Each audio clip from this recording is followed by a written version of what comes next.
फुले चित्रपटावरती हिंदू महासभेच्या आनंद दवे यांनी आक्षेप घेतलेला आहे। सिनेमा जातीयवादाला वाव देणारा आहे असा आक्षेप त्यांनी घेतलाय। महात्मा फुलेंना ब्राह्मणांनी मदत केली हे दाखवण्यात आलं नाही असं म्हणत महाराष्ट्रामध्ये जातीय द्वेष पसरवण्याचं काम केलं जात असल्याचा आरोप हा दवे यांच्याकडनं करण्यात आलाय। प्रतीक बब्बरची प्रमुख भूमिका असलेला फुले सिनेमा 11 एप्रिलला रिलीज होणार आहे।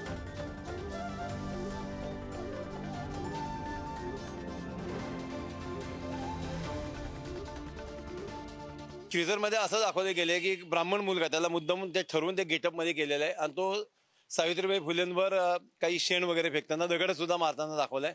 आमचं म्हणणे घडलं असेल का तर निश्चित कुठेतरी घडलं असेल। ते चित्रपटातून काढा बघा तर बिलकुल काढू नये। जे सत्य आहे ते लोकांच्या समोर यायला सुद्धा काही हरकत नाही, परंतु त्याच वेळेस महात्मा फुलेंच्या संपूर्ण आयुष्यभरात ज्या ज्या ब्राह्मण लोकांनी त्यांना मदतही केली आहे त्यांच्याविषयी तुम्ही काही बोलणार आहे का? शुक्रवारी चित्रपट रिलीज झाल्यावर आम्ही तो चित्रपट पाहू, त्यानंतर आमची पुढची भूमिका ठरवू काय ते।